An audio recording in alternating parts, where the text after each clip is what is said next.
जय हिंद बच्चों। मैं अजय कुमार वाराणसी उत्तर प्रदेश से आपके अपने चैनल नव शिक्षण पे स्वागत करता हूं। बच्चों, झारखंड राज्य की आज NMMS की परीक्षा हुई है। उसके मैं सेट में साइंस के सभी 35 प्रश्नों के आंसर बताने जा रहा हूं। बच्चों, मुझे बेहद खुशी है कि काफ़ी प्रश्न जो हैं मेरे वीडियो से आए हुए हैं। ठीक है, तो आइए आज के वीडियो को स्टार्ट करता हूँ। जितने भी आपके नंबर आ रहे हो, प्लीज़ आपसे रिक्वेस्ट है कमेंट सेक्शन में ज़रूर आप कमेंट कीजिएगा। देखिए, इसमें पहला प्रश्न है, पृथ्वी में पाए जाने ज्ञात सबसे कठोर पदार्थ है। तो काफ़ी बार बताया हुआ है वो बच्चों हीरा है। ठीक है, इसका पहला ऑप्शन बच्चों सही है। विद्युत धारा उत्पन्न करता है। तो विद्युत धारा बच्चों देखिए उसमें प्रभाव भी करता है, रासायनिक प्रभाव भी करता है, चुंबकीय भी करता है। तो इनमें से सभी चौथा ऑप्शन बच्चों सही है। इसके बाद है दाब है। तो प्रेशर क्या है आपको पता है, फोर्स अपॉन एरिया, मतलब कि बल अपॉन क्षेत्रफल है। तो पहला ऑप्शन बच्चों इसका सही है। जब दो समतल दर्पण एक दूसरे समकोण हैं तब किसी वस्तु कितने प्रतिबिंब बनेंगे। तो बच्चों दो दर्पणों के बीच में 90 होता है, तो 360/90 कर दीजिए। ठीक है, तो आपका आ जाएगा 4। ठीक है, तो क्योंकि ये सम संख्या आई है तो इसमें हम 1 माइनस कर देंगे। ठीक है, तो आप जाएगा ऑप्शन नंबर, ये मतलब 3 मिरर इमेज बनेगी, प्रतिबिंब बनेगी। तो ऑप्शन नंबर चौथा बच्चों इसका सही है। ठीक है, अब आइए नेक्स्ट प्रश्न पे आते हैं। फिर देखिए पांचवा प्रश्न है श्वेत प्रकाश के उसके सात संगठक वर्णों के विभाजित होने को कहते हैं। तो उसे परिक्षेपण कहते हैं, यानी कि डिस्पर्शन कहते हैं। तो काफ़ी आसान प्रश्न आए थे। नेत्र गोलक का अग्रभाग को कहलाता है। तो 6 का बच्चों आंसर है आपका पहला कोर्निया। बॉल बियरिंग का कार्य है कि, तो बॉल बियरिंग बच्चों घर्षण को कम करता है। ठीक है, डिक्रीजेज फ्रिक्शन, ताकि पहिया उसका आसानी से घूम सके। मानव में स्वर रज्जु की सामान्य लंबाई कितनी होती है। तो बच्चों 20 mm होती है, और तो थोड़ा सा अंतर महिलाओं में होता है।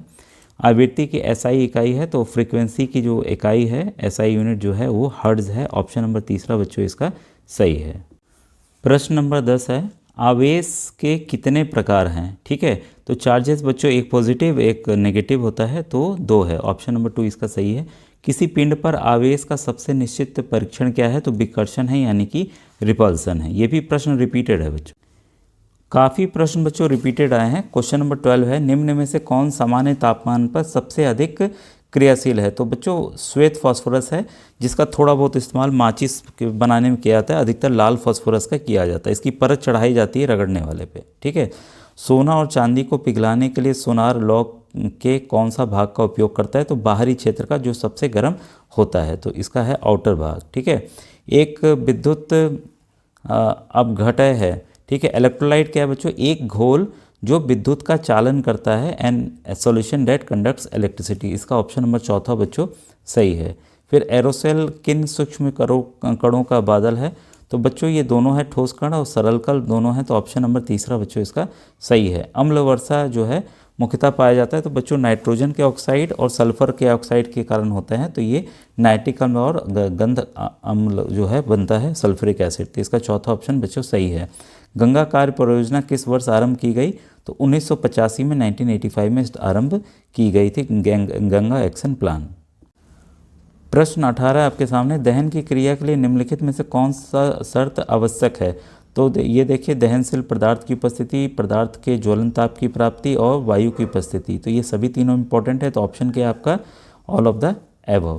प्रश्न 19 है, ईंधन के ऊष्मीय मान में, ठीक है, तो इसका किस में व्यक्त किया जाता है। तो किलो जूल प्रति किलोग्राम। तो ऑप्शन नंबर 1 बच्चों इसका सही है। इसके बाद है, धातुएं पानी के साथ अभिक्रिया कर बनाती हैं। तो बच्चों ऑक्साइड, हाइड्रोक्साइड और हाइड्रोजन तीनों चीज़ बनती है। तो इनमें से सभी, इसका चौथा ऑप्शन बच्चों सही। जनरली आप देखेंगे तो हाइड्रोक्साइड और हाइड्रोजन बनता है। ठीक है, इसके बाद है, एक मुलायम धातु जिसे चाकू से काटा जा सकता है, काफ़ी बार बताया है, सोडियम। ठीक है, इसे मिट्टी के तेल में भी रखा जाता है, काफ़ी बार ये हम लोगों ने बताया है। इसके बाद है, एक अधातु जिसमें चमक होती है। तो आयोडीन में बच्चों चमक होती है। इसका ऑप्शन नंबर दूसरा जो है वो सही है। फिर है क्वेश्चन नंबर 23 है, निम्न में से क्या जंतु कोशिका में अनुपस्थित है। तो बच्चों वो होता है सेल वॉल, यानी कि कोशिका भित्ति। ऑप्शन नंबर तीसरा सही है। सूक्ष्म जीवियों को कितने मुख्य वर्गों में बांटा गया है। तो ये भी बच्चों रिपीटेड क्वेश्चन है। तो 4 वर्गों में बांटा गया। तो ऑप्शन नंबर दूसरा सही है। रबी फसल की कटाई होती है। तो इसका सही आंसर है बच्चों मार्च में। इसका आपका ऑप्शन नंबर दूसरा सही है। फिर देखिए राइजोबियम, काफ़ी बार ये भी रिपीटेड है। राइजोबियम नामक जीवाणु किस फसल के जड़ में पाए जाने वाली ग्रंथियों में उपस्थित होते हैं? तो फलीदार फसल में, तो लेग्यूमिनस क्रॉप में पाया जाता है। ऑप्शन नंबर दूसरा बच्चों सही है। अमीबा में जनन की विधि जो है वो बाइनरी फिशन है, यानी कि द्विव विभाजन है। तो ऑप्शन नंबर चौथा इसका बच्चों 27 का चौथा सही है। निम्न में से कौन जरायुज है? तो वाइविपेरस जो बच्चे देते हैं, ठीक है। तो इसमें से बाकी लोग क्या है, अंडा होकर ही होता है, तो मनुष्य इसका आंसर है। ऑप्शन नंबर 1 बच्चों इसका सही है। अब 29वां प्रश्न है, खरीफ फसल का उदाहरण है। तो खरीफ का बच्चों धान है। 29 का ऑप्शन नंबर तीसरा जो सही है। अंडाशय से स्रावित होता है, तो ओवरी से जो सिक्रेट करती है ओवरी, वो करती है एस्ट्रोजन हार्मोन। ऑप्शन नंबर 2 इसका सही है। मानव शरीर की सबसे लंबी कोशिका है। तो सबसे लंबी कोशिका जो मानव शरीर में है वो है हमारी नर्व सेल, यानी कि तंत्रिका कोशिका। इसका 31 का तीसरा ऑप्शन बच्चों सही है। जिन बच्चों ने तैयारी की होगी देख के मेरे वीडियोस, पूरे प्रश्न उसी से हैं बच्चों, जो मुझे लग रहा है। केंद्रक में कौन सा द्रव्य पाया जाता है? ठीक है, न्यूक्लियस के अंदर। तो वो बच्चों पाया जाता है केंद्रक द्रव्य, यानी कि न्यूक्लियोप्लाज्म। ठीक है। इसके बाद है, दही जमाने में कौन सा जीवाणु सहायता करता है? तो वह है लैक्टोबैसिलस। इसका दूसरा ऑप्शन बच्चों सही है। मेढक में कायंत्रण का नियंत्रण करता है, तो थायरोक्सिन करता है बच्चों। 34 का आपका तीसरा ऑप्शन जो है वो सही है। इसके बाद है लास्ट क्वेश्चन 35, निम्न में से संकटापन्न प्रजाति है? तो बच्चों वो है बाघ। इसका ऑप्शन नंबर चौथा बच्चों सही है।